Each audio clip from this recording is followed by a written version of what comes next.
जी, मैंने कॉल किया तो कॉल अक्षरा जी ने उठाया। अच्छा, मतलब पवन सिंह जी को फ़ोन लगाया लेकिन कॉल अक्षरा जी ने उठाया। जी, उन्होंने बोला कि वो पी के सो रहे हैं और जी से तो शादी भी नहीं हुई है। हाँ, और आपको शादी के कुछ टाइम बाद ही पता चलता है कि आपके हस्बैंड की गर्लफ्रेंड फ़ोन उठाती हैं और तो उसके बाद आप क्या ही बोलेंगे।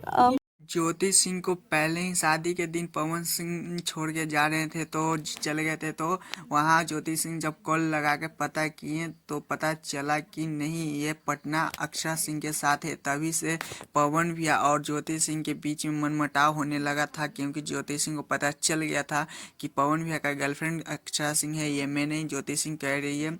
ज्योति सिंह इनका कहना है कि ये पवन भैया इनको धोखा दे रही थी, लेकिन पवन भैया को जितने सीधे हम लोग समझते हैं उतने हैं नहीं। अंदर से है टेढ़े, ऊपर से है नॉर्मल।